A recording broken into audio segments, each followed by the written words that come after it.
Wednesday, November 20th, 2024. You are listening to the Daly Dose Sports Podcast, and I am your host, Clint Daly, coming to you from the Mile High City here in Denver, Colorado, and we are back for another week of talking sports with a dose of common sense. Hey, happy Wednesday to you. Hope you had a good weekend.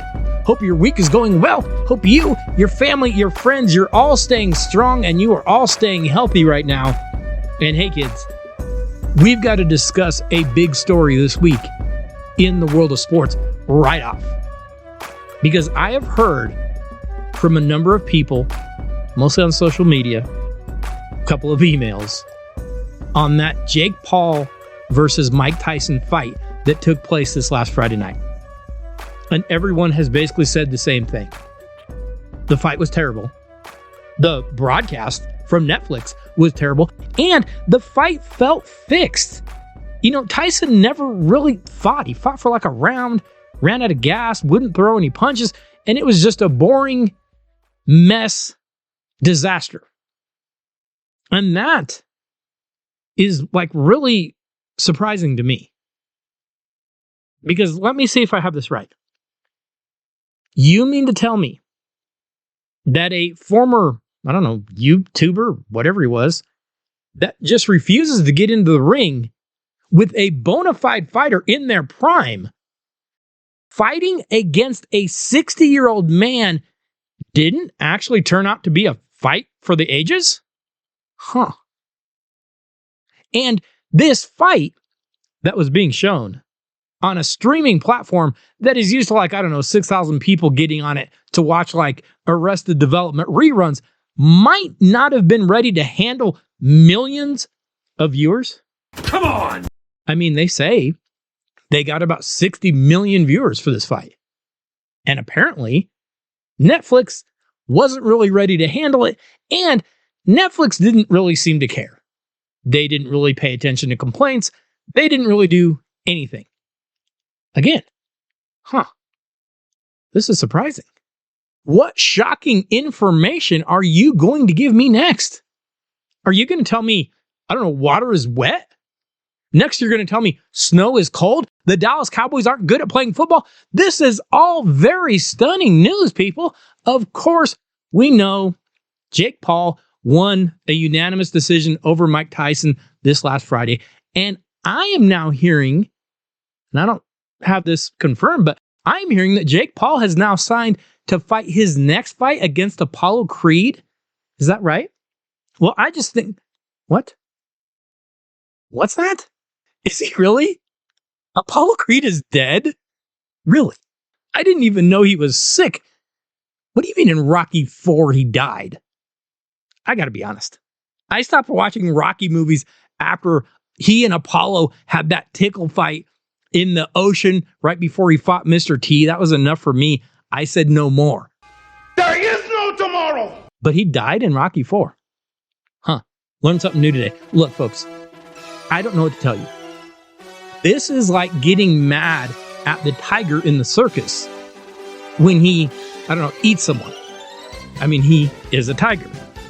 You tuned in to a circus of a fight, and then you were upset when it was, wait for it, a circus of a fight. Hey, don't say it was fixed. Don't say Tyson got paid off or whatever to not fight. Just simply say this. Hey, you know what? I fell for it. No, they got me. They got me good. I somehow thought it was going to be a good fight, and I fell for it. I was one of the dummies that fell for it. Because that is all I hear when I hear someone say, I think the fight was fixed.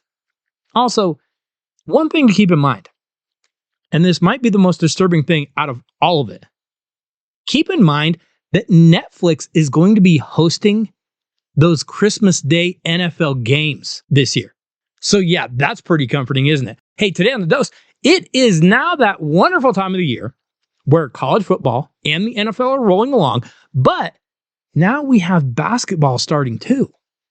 We're going to be bringing you a very, very brief whirlwind tour of what to expect this year in both the NBA and in college basketball. Plus, we will have a Daly Dose Top 5 for you today. We are going to be talking some college football today, here in just a minute. And now that we have that 12-team playoff coming this year, we're going to see some schools get in that aren't exactly blue blood programs. Aren't we? We'll see. But first, let's start off in the NFL, where we had another wild week in the National Football League. Not only did the Kansas City Chiefs finally suffer their first loss of the year to the Buffalo Bills on Sunday, but it seems that wasn't the only bad news that the Chiefs got, because it seems that the houses of Kansas City Chiefs stars Patrick Mahomes and Travis Kelce were reportedly both burglarized last month. Police were called to Mahomes' Kansas City area home just after midnight back on October 6th, and the break-in was reported by police by a member of Mahomes' security team. It is unclear if anything was stolen or who was home at the time. Then, shortly after the Chiefs' Monday night game against the New Orleans Saints at Arrowhead Stadium on October 7th, Kelce's Kansas City area home was also broken into. The back door to Kelce's home was reportedly damaged, and $20,000 in cash was stolen. Hey, I'm not going to say you can't have 20 grand in cash. You might have it locked down somewhere. Hope it wasn't just, under the mattress. But that's tough. And, I'll be honest, I hope they catch the jerks that did this. If I'm being honest, it almost sounds like an inside job. But, everyone knows where those guys are going to be when there's a game, right? So you kind of have at least an idea of when to do it. But there's nothing worse, honestly, than coming home to a house that you no longer feel safe in. It's just different. It just feels gross. It just feels unsafe and uncomfortable. You pull into the garage, you sit there for a minute, and you kind of have to gather yourself to even go inside. And if I'm being completely honest, I just feel like Patrick Mahomes already does that every single time he comes home anyways, just to brace up to deal with that albatross of a wife, Brittany. Like, he sits in his car, he rubs his eyes, he finishes whatever song is on in the car, just bracing up for that non-stop yammering and incessant nagging that he is about to face. And I know Patrick Mahomes might be one of the all-time greats. But sometimes these things are not always quite as great as they seem. You might be sitting there thinking to yourself, man, I work like a 9-to-5 job. I work like a blue-collar job. I'm just trying to make ends meet. I wish I had what Patrick Mahomes had. Yeah, slow down, cowboy. You just might be lucky to be where you're at. Anyways, I hope the police do find something on this case. That is a horrible story. And also, Pat, I'm sorry. If you need to call the Daly Dose, I'll try to talk you down off that ledge that I cannot believe you're not out on. Hey, the latest edition of the College Football Playoff came out last night, and I want to take a brief look at what the College Football Playoff Committee is doing right now. Let's take a look at the teams that are getting those top seeds right now. Starting off at number 1, we have the Oregon Ducks, who are still undefeated, but did have to survive on Saturday against a scrappy Wisconsin team. Number 2, we have Ohio State. Again, their lone losses to Oregon. Number 3 is Texas, who had their lone loss to Georgia. Number 4 is Penn State, sitting at 9-1 with their lone loss to Ohio State. At number 5, we have 10-0 Indiana, who again is undefeated, but they haven't played anyone so far. At number 6, we've got Notre Dame with their lone loss to Northern Illinois, Northern Indiana, Northern somebody not very good. I don't know, but Notre Dame has that one loss, and it's not a good one. At number 7, we have the Alabama Crimson Tide moving back up, even though they have 2 losses. At number 8, we have Miami, who's coming off that loss to Georgia Tech. At number 9, we have Ole Miss, who started the season slow, but kind of seems to be picking up momentum. At number 10, we have the Georgia Bulldogs, who are back in the mix after beating Tennessee. At number 11, we've got the Tennessee Volunteers, who did just lose to Georgia. At number 12, we have Boise State. I realize they're not playing a huge big-time schedule, but remember their only loss is to Oregon. And they almost won that game. Boise State not getting a whole lot of respect. And then, first 2 teams out, number 13, SMU, and number 14, the highest ranked Big 12 team, BYU, who beat SMU. And I know things get muddled when we're doing these rankings. But what I kind of want to think about is who's going to get left out. If we were to have the college football playoff right now, if it was to start right now, here's how those seedings would look. BYU would be the 12 seed. They would go to Ohio State. Alabama would be the 9 seed. They would be going to Notre Dame. Georgia would be the 11. They would be going to Penn State. Ole Miss would be going to Indiana. And then the top 4 seeds that would get a bye would be Boise State at the 4, Miami at the 3, Texas at the 2, Oregon at the 1. Now, I know today there's going to be a lot of people griping about where everyone is at, and I understand. I get it. There are some things. I look at these top 12 to 15 teams and I go, a little bit strange. And yet, there's no reason to expend any energy whatsoever just yet, because remember, we have upcoming games that are going to take a lot of this guesswork out. Do not forget, on Saturday, this Saturday, number 5 Indiana finally plays a real team. They go to Columbus to face number 2 Ohio State. Number 14 BYU goes to suddenly very hot Arizona State this Saturday. And number 19 Army does go to Notre Dame, who is sitting at number 6. Surely Army can't give them anything, right? We'll see. We're not done. Next week, Michigan versus Ohio State, which sounds like nothing, but we know Ryan Day has struggled a little bit with Michigan lately. Number 3 Texas goes to number 15 Texas A&M next week. That could be very dangerous.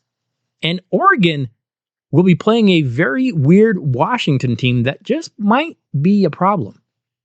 And then, after that, don't forget, we get those conference championship games. Now, if I'm being honest, I am looking at these top 14, 15 teams, and I'm seeing one thing. I'm looking at the ACC and the Big 12 and saying they are not deserving of any more than one single team getting in. And if that is the case, then we have our one at-large champion, probably Boise State. And then, we're looking at what? 8, 9 Big 10 and SEC teams making the playoff? So are we really going to be getting those small name, no blue blood teams in this thing? Right now, it kind of doesn't really look like that. Now, we'll see who actually ends up getting in and who gets left out. It's funny because we thought expanding from 4 to 12 would make for less arguments, right? Not even close. Get ready for this in a few weeks. The arguing is going to be way worse than we ever saw it with that 4-team college football playoff. And hey, it's just a matter of time before they expand this whole thing again. I'm excited to watch it. I can't wait for it. I can't wait for the screaming to begin. It is coming, and it's coming quickly.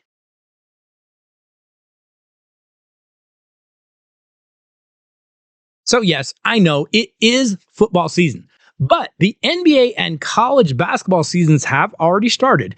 And if you're not quite sure what you're looking at, you're not quite sure what to expect this year, well, never fear. Because the Daly Dose is going to help you out like we do every single year. Yes, I realize that the NBA is not a great watch right now. In fact, viewership for NBA games on ESPN, which is the lead broadcast partner, is down right now, they say, by 28%. That is so far this year. That's not good. And worst commissioner on the planet, Adam Silver, is actually trying to blame the election for those bad numbers. I guess, but the NFL doesn't seem to be bothered by the election at all. Here's the problem, and I've said it before. The NBA is too political. The regular season doesn't matter. Players don't take the game seriously, so why would fans? Small market teams continue to struggle. Star power is really not that strong. And honestly, the overall product is just boring on a night in, night out basis. And right now, we have where the league is kind of mixing in those dumb, in-season tournament games with regular season games. And honestly, it's all kind of stupid. No one cares about that dumb in-season tournament. Quick, who won it last year? No one cares. And, if you doubt me, the ratings prove it. So say whatever you want. But the bottom line is there are too many bad shooters trying to be Steph Curry by chucking up threes and not playing defense. And more times than not, those threes don't go in. But here's the question I want to ask you today. Who are the teams to watch in the NBA this season? Well, let's dive into that real quick. Because, of course, the Boston Celtics are the defending champions. And while, yes, we all kind of feel like maybe Boston got a title by playing junior varsity teams throughout the playoffs last year and even the NBA Finals because everyone was so banged up, hey, the Celtics are still going to be very, very tough to beat this year. Yes, they're just going through the motions right now. But remember, they've been playing without Jaylen Brown. And also remember, like I said, the NBA season is incredibly long and boring even for players and even for champions. But honestly, Boston is still the best team in the East, in my opinion, and I don't think it's that close. Now, the one team that I do want to keep an eye on this year is, of course, the Cleveland Cavaliers, who started this season by winning 15 games in a row. Darius Garland and Donovan Mitchell have been lights out in crunch time. And even though the Cavs offense to me is kind of ugly and sometimes stagnant, the Cavs, I suppose, could be a threat in the East. They're shooting the three at a ridiculously high rate. We'll see if those shots keep going in. But I need to see a little bit more from Cleveland before I actually believe it. Now, I guess Indiana, maybe Milwaukee could do something. Miami's always a threat with that coach and Jimmy Butler. I like Orlando, but I don't think they're quite ready. And the New York Knicks, they're going to have to prove they've gotten better this offseason because right now, I don't really believe they did. So there's your East. Like I said, I told you, it's going to be quick. Over in the West, we seem to be in a time machine right now because the Golden State Warriors are playing like it's 2014 again. Steph Curry is as clutch as ever. The Warriors have some depth. Draymond Green is bucking for like comeback player of the year. But what is actually getting my attention right now about the Warriors is the fact that they're playing defense again. They're actually getting back in transition, which they didn't do at all last year. They're actually defending the paint, which they haven't done the last 2 or 3 years. That is very different for them. Now, I have the same question about the Warriors that I've had the last few years. Can they stay healthy?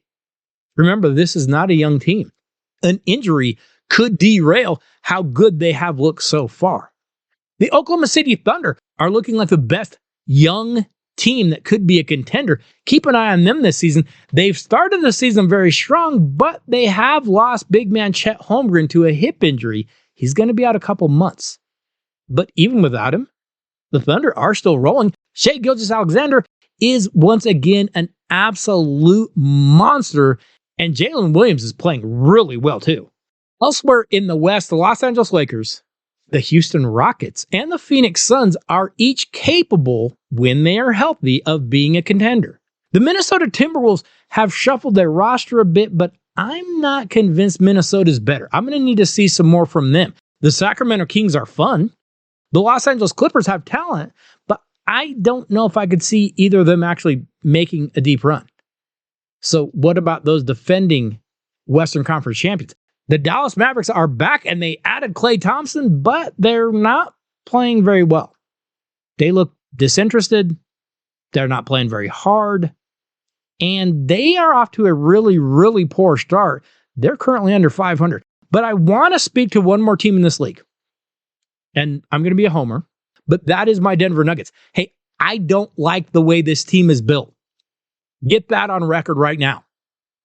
The Nuggets have lost 3-and-D guys like Bruce Brown and Kentavious Caldwell-Pope, and so they went out and replaced guys like that with Russell Westbrook. Now, Russ will play D, and Russ can come off the bench, which is a strong point because the Nuggets need someone to come off the bench. They don't have a very strong bench.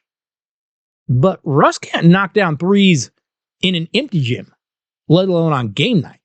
Jamal Murray can't seem to stay healthy. And like I said, that bench doesn't seem to have enough depth. So the Nuggets, in my opinion, are just wasting another year of Nikola Jokic in his prime. And yet, after that slow start, the Nuggets have kind of been getting it going lately, and it doesn't make any sense whatsoever. And the only thing I can say is that Nikola Jokic is the best player in the world, and he is just willing this team to win. But it can't continue, right? They can't win anything of significance. I mean, what are you going to tell me next? That Nikola Jokic could drag a bunch of rec league players to win the bronze medal in the Paris Olympics? Oh, wait a second. He did that. Okay, but let's switch over very briefly to the world of college basketball. And no, we're not going to go deep dive on this. We know, let's be honest, most of us don't really care about college hoops until March Madness when we get ready to fill out those brackets. But who are the teams to watch? What should we expect this year? Well, we know the usual suspects, right? The Kansas Jayhawks, Gonzaga, and of course, those back-to-back champion UConn Huskies. Hey, all three of those schools are loaded. They are all three title contenders. The Duke Blue Devils have the most heralded freshman in the country in Cooper Flagg, and I've watched him twice now. He is pretty special, but it might take the Dukies a little bit of time to develop. They're not quite ready just yet. We'll see how they are by the end of the season. You know, it's interesting because I know the SEC is one of the big dogs in the world of college football. Well, don't look now, but they're bringing all that money to college basketball as well. I mean, think about it. Auburn, Alabama, Kentucky, Texas A&M, Ole Miss, and Tennessee are all quality teams. And don't forget about a team like Florida, or that John Calipari is now at Arkansas after leaving Kentucky last year. I bet Arkansas will be improved this year as well. The SEC is a pretty deep basketball conference now. And you know, we don't always know the players in college basketball, not like we used to. Gone are the days of being able to name the starters on multiple teams. I can't even do it anymore because the kids are here for 30 seconds. But we do know their coaches, and that can tell us a lot. Kelvin Sampson at Houston, yeah, he's going to have a very tough defensive team. Tommy Lloyd has the Arizona Wildcats in the hunt. Hubert Davis at North Carolina, Greg McDermott at Creighton. Don't sleep on the Blue Jays. Matt Painter at Purdue can just produce offense. Shaka Smart at Marquette is always tough. Scott Drew at Baylor. Yes, they had a bad loss already to Gonzaga, but they're all going to rally their teams into shape by tournament time. And each one of those teams could be a legitimate title contender. Okay. But we all know those teams, right? I mean, if you follow college hoops at all, you know those big dogs are going to be out there. They're going to be tough most every year. You don't listen to the dose for me to point out the obvious, right? So, who are those sneaky teams to watch? Those sneaky teams that you might not hear about anywhere else. Hey, never fear.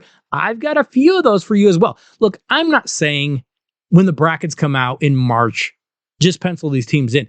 But I want to put a few teams on your radar right now.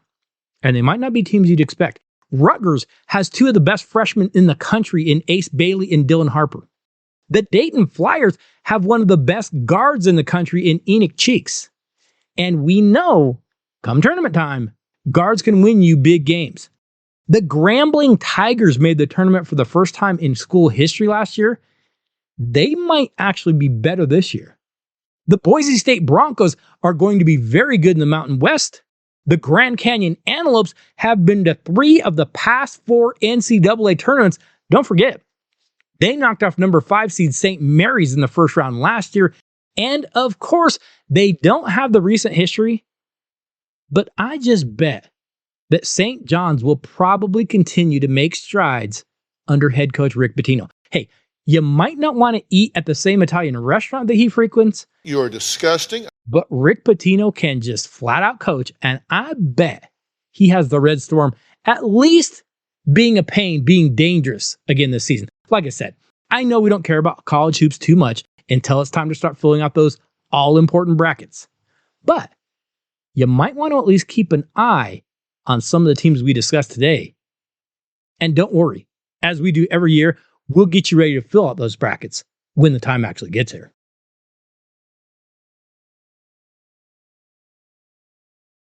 Now, as we do so many weeks here at the Daily Dose, we need to get over to our Daily Dose Top 5.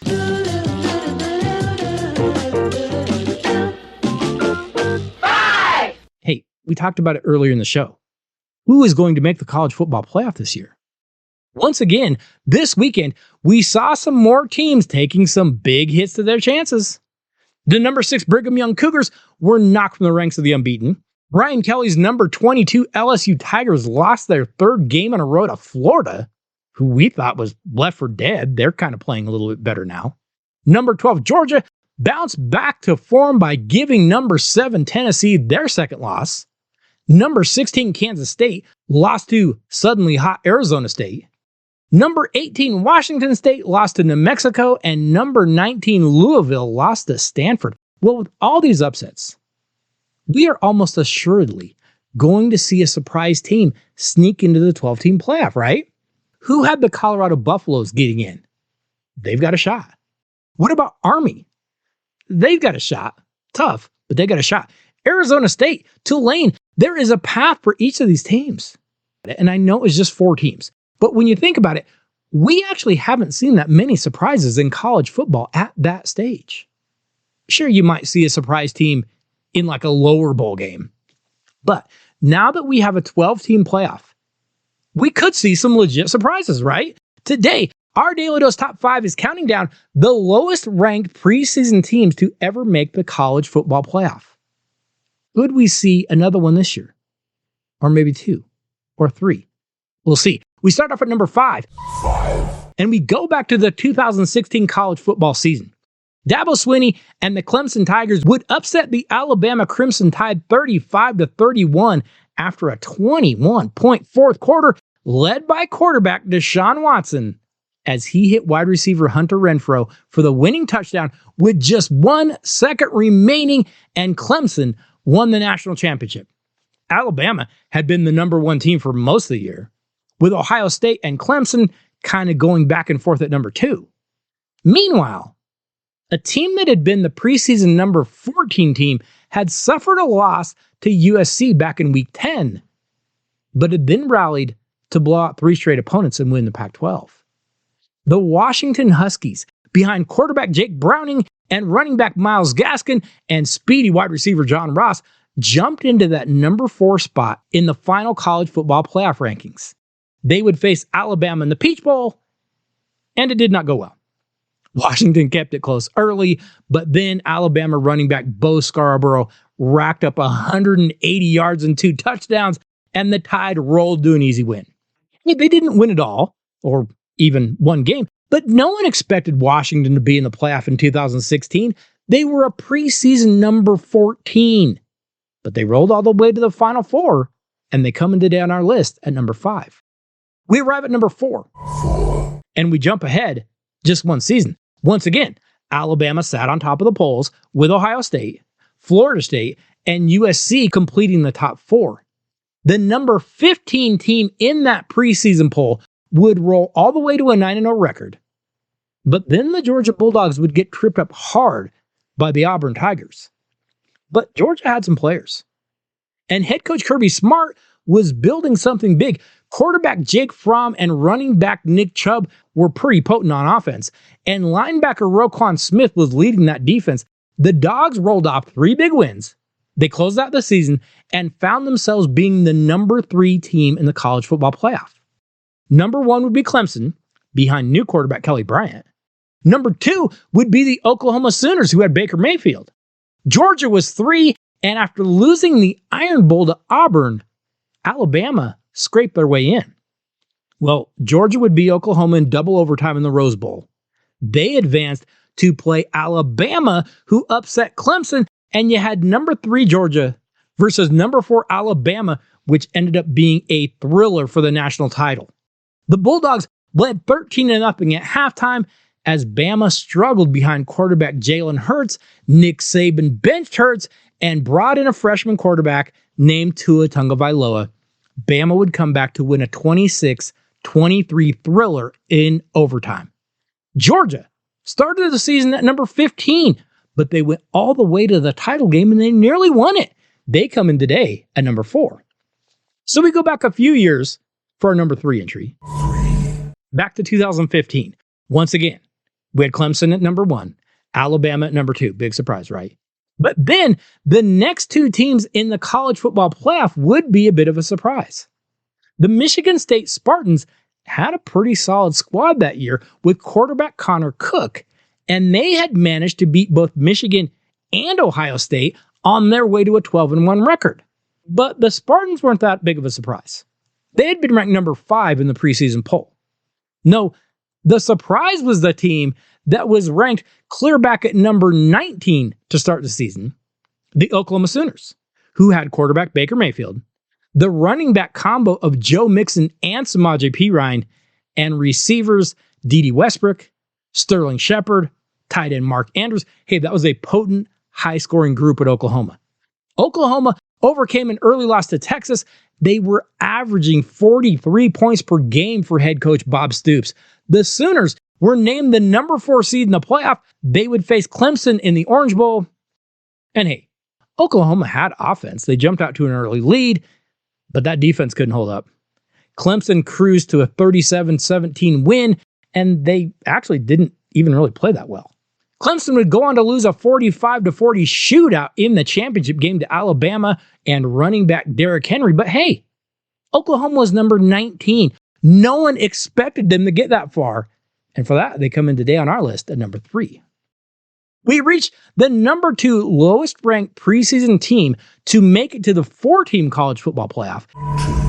And we have a tie because our final 2 teams were completely unranked prior to the season. But this one has a bigger brand name, so I'm going to put them at the number 2 spot. We go back to 2021, where Alabama, yes, was once again the preseason number 1 with Bryce Young and running back Brian Robinson. The Tide overcame a loss to Texas A&M. They were named the number 1 seed in the college football playoff. And they would face the number 3 seeded Georgia Bulldogs in the national title game with quarterback Stetson Bennett and tight end Brock Bowers. Georgia would actually pull the upset and beat Alabama and win the title. But it was the other 2 teams that were the surprise this year. Now, you might think I'm talking about the number 4 seeded Cincinnati Bearcats here. But Cincinnati was actually the number 8 ranked team in the preseason poll.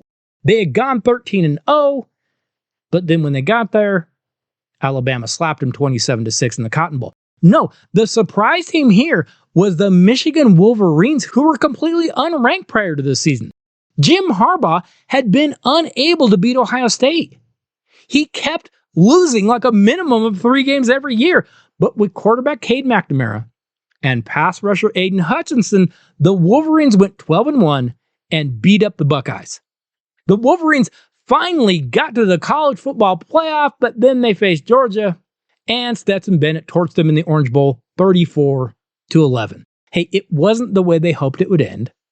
But again, they had been unranked, and they would be back to win it all just a few years later. The unranked Michigan Wolverines come in today on our list at number 2.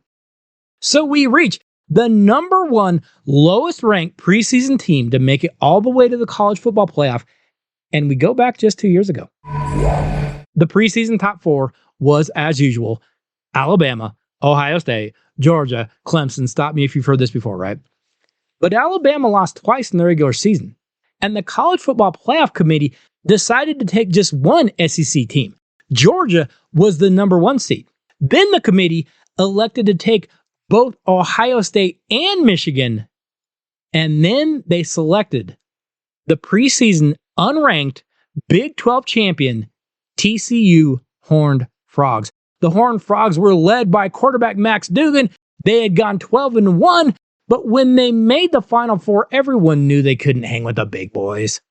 So number 1, Georgia, and number 4, Ohio State had a game for the ages in the Peach Bowl, with the Bulldogs scraping out a 42-41 win.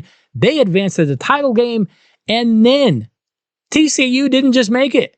They pulled off the upset of Michigan in the Fiesta Bowl, outscoring the Wolverines 51-45. They moved on to face Georgia, and of course, Georgia slapped the taste out of their mouth in the championship game to the tune of 65-7. But hey, the TCU Horned Frogs are the lowest team to ever make it to the college football playoff. Will we see more of that this year? It sure looks like we could. Miami was number 19. SMU was unranked. So was Colorado. So was Indiana, BYU, and Boise State. We will see how all this shapes up over the next few weeks. We know that these things change a lot in the final month, but just maybe we could end up with some surprises this year when it is all said and done. Hey, next week on The Dose, it will be Thanksgiving week, and we just might have something extra special for you for the big day. So be sure you check out the Daly Dose, and be sure you let a friend know to do the same. Hey, remember you should be stopping by DailyDoseSports.com every single week to see what new things we have going on over there. We have links to the podcast. We have links to new articles that I write every week. Make sure you check that out. You can also always email the podcast at DailyDoseSports@gmail.com. We have heard from a few listeners recently. It's always good to hear from you.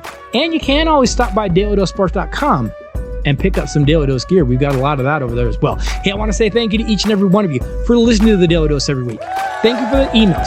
Thank you for the text. Thank you for the tweets. But more than anything, thank you for sharing the show, for sharing the videos, and for sharing the articles. We absolutely love it when you do that. I'd say thank you to Jess P. Could not do any of this without you.